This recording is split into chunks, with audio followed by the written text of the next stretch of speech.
Mateus capítulo 13. Vamos orar. Santíssimo Deus, glorioso Pai, estamos gratos a Deus por estarmos aqui, Senhor. Mas por essa família da fé, Senhor, que se reuniu aqui, Senhor. Sabemos que todos nós viemos aqui, Senhor, com o mesmo sentido, Senhor, de te adorar, de te honrar. O Senhor merece, Senhor, toda essa adoração, Senhor. Que tudo que está sendo realizado aqui, Senhor, é para agradar ao Senhor, que seja de acordo com tudo com a sua vontade, ó Deus. Obrigado por tudo, abençoa cada um de nós que saímos das nossas casas, Senhor, para vir até aqui. Estamos gratos por tudo, Senhor, com as suas ricas bênçãos, Senhor, venha sobre cada um de nós.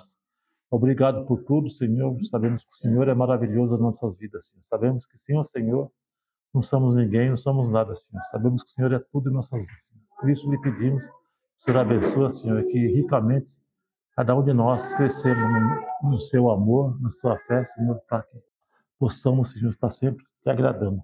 Obrigado por tudo, em nome de Cristo Jesus. Amém. Mateus capítulo 13, a gente vai ler do versículo 24 ao 30.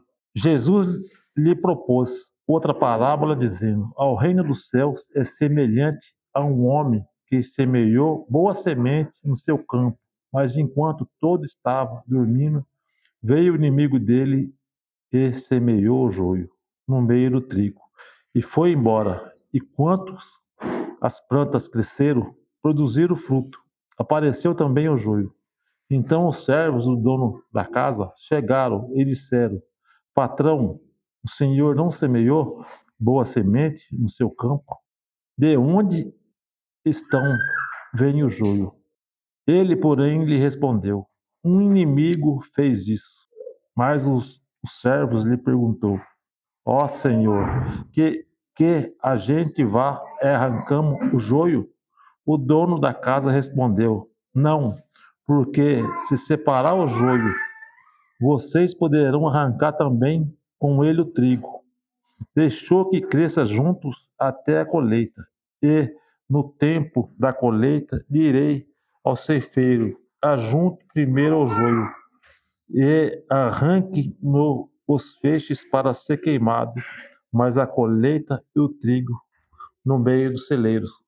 Então, aqui nesse contexto, a gente fala, né, sobre a parábola do joio, né, que Jesus ensina sobre isso. Né, a gente vê que é muito importante, porque sabemos que a Bíblia sempre relata, o Senhor fez o melhor possível para a gente entender sobre todas as coisas que ele vinha ensinando, mas mesmo assim, sobre a parábola do joio, a gente vê que há um entendimento, assim, algumas pessoas, até alguma igreja que acha sobre o joio e o trigo, né, que acha que seria normal os pecadores, né, viver junto com os servos fiéis na igreja e ficar por isso mesmo que depois, no final, só o Senhor vai poder julgar e separar um do outro, né? Então a gente podemos ver que não era isso que o Senhor queria ensinar, né? Então a gente podemos pensar sobre esse contexto, né? Que um homem plantou a semente no seu campo, né?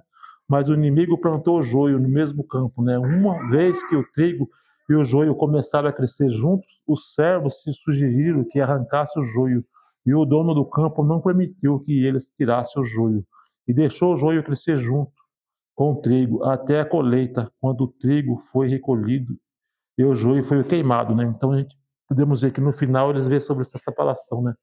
Mas algumas pessoas ensinam que toda a parábola é, fala sobre essa igreja, né? Que mostra que o pecado convém com os fiéis na igreja e aguardando o julgamento final de Deus. Mas tal interpretação contradiz a palavra do Senhor, né? Então muitas vezes as pessoas entendem isso, né? Que é normal os pecadores viver com os fiéis na igreja.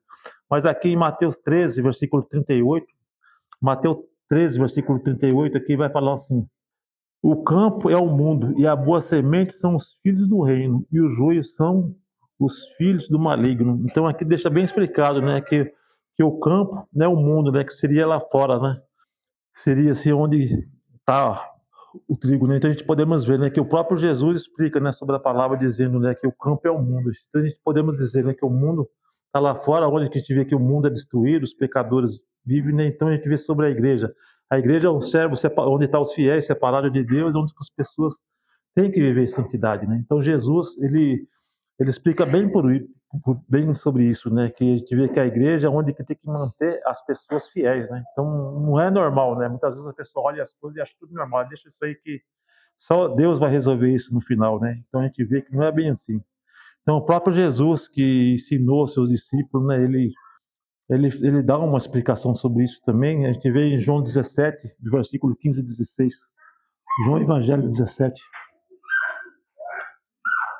do versículo João Evangelho 17, do versículo 15 ao 16, que fala: Não peço que os tire do mundo, mas que os guarde do mal. E eles não são do mundo, como também eu não sou. Então aqui a gente podemos ver sobre Jesus, né? Ele orando nessa oração sacerdotal de Jesus, que é uma coisa muito importante, que Jesus, ele estava aqui no mundo, mas ele não era desse mundo, né?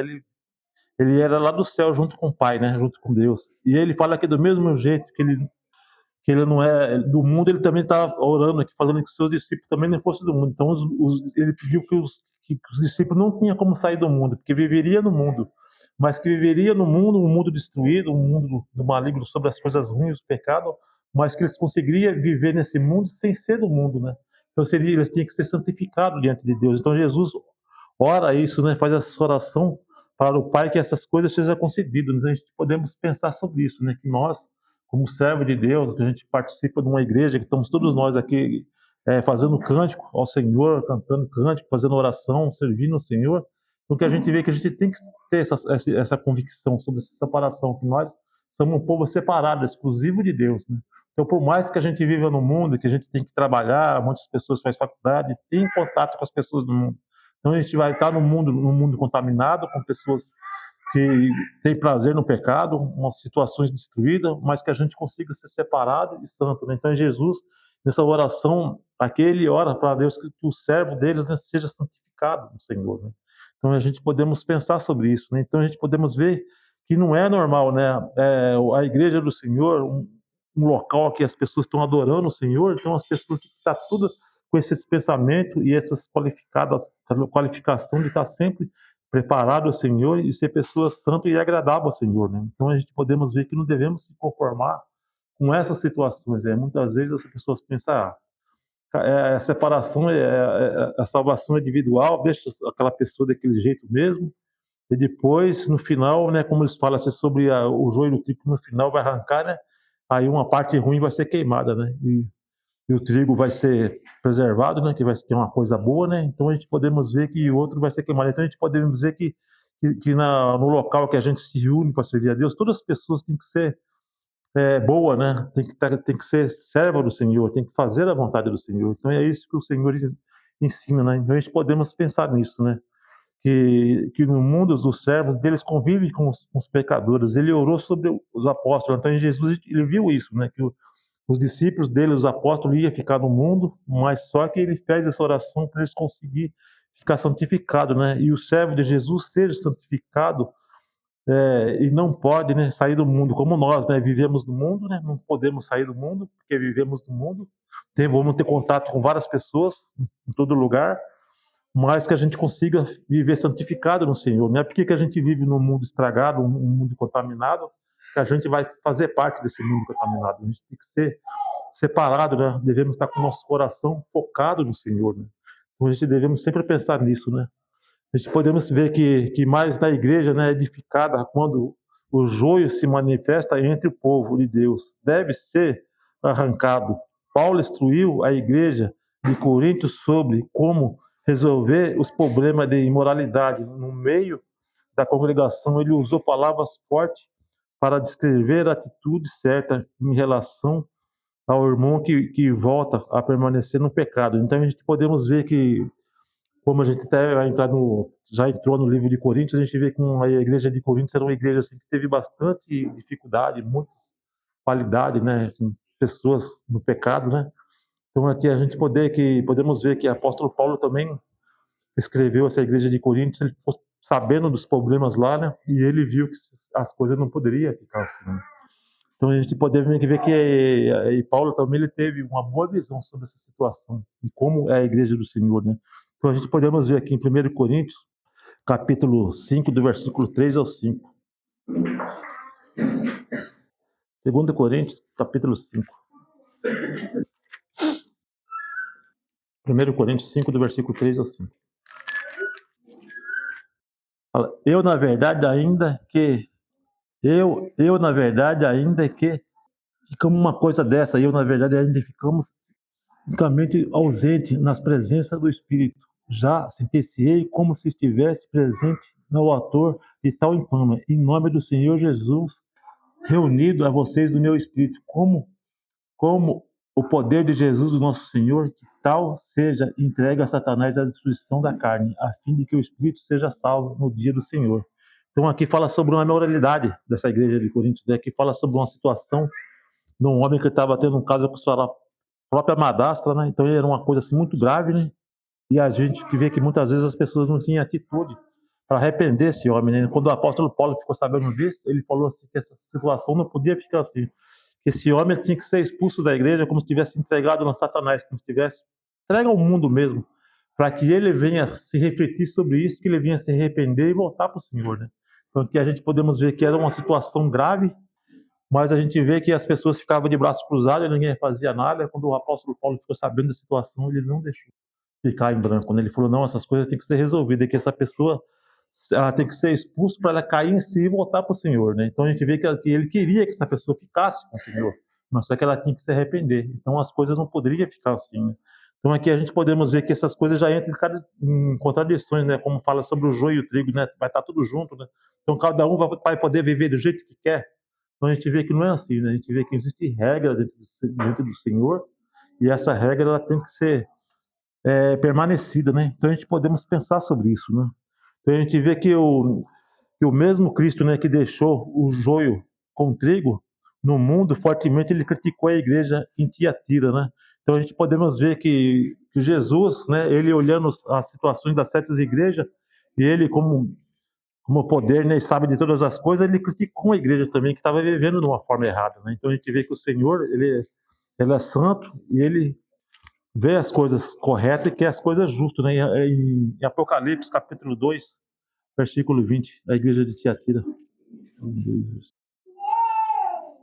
que fala: tenho, porém, contra vocês o fato de vocês tolerar que essa mulher Jezabel, que se declara e profetize, e não somente ensine, mas ainda seduz os meus servos a praticar a prostituição e comer coisas sacrificadas aos ídolos. Então a gente podemos ver sobre essa igreja de Tiatira que ela estava cometendo pecado grave, né? Que existia essa mulher Isabel, a gente vê que eles praticavam prostituição e também ela fazia que as pessoas comessem coisas impuras, né? Que era desagradável ao Senhor, né? Então a gente vê que o Senhor ele repreendeu essa igreja, então ele vê que ele não aceitou, né? Então aqui a gente vê sobre a Apocalipse quando fala sobre essas sete igrejas, a gente vê assim que a gente vê que existe cinco igrejas que ele desfaz bastante, né, mostrando os defeitos, repreendendo. Existe duas que era bem perfeita diante dele, que era com melhor qualidade, né? Então, o que a gente podemos pensar sobre a igreja, né? Podemos ver que nós somos servos do Senhor. Muitas vezes nem todo mundo vai ser perfeito, né?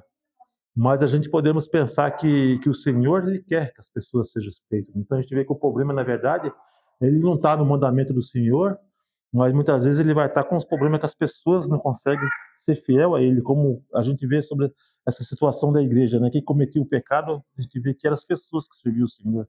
Aqui a gente podemos ver como o Senhor quer a sua igreja, né? Podemos ver aqui em Efésios capítulo 5, versículo 27. Efésios capítulo 5, versículo 27, que fala: para apresentar a si mesmo como igreja gloriosa, sem mancha nem ruga e nem coisa semelhante, porém santa e sem defeito, né? Então aqui a gente podemos ver como o Senhor quer a sua igreja. Ele quer uma igreja, né, que se apresenta a ele, né, que seja gloriosa, né, sem mancha e nem ruga e sem defeito, né? Então aqui a gente podemos ver, né, que o Senhor ele quer que as coisas sejam tudo perfeito dentro dele, que seja glorioso. A gente podemos ver que muitas vezes até uma pequena ruga no rosto da pessoa ele vai achar um pequeno defeito, né?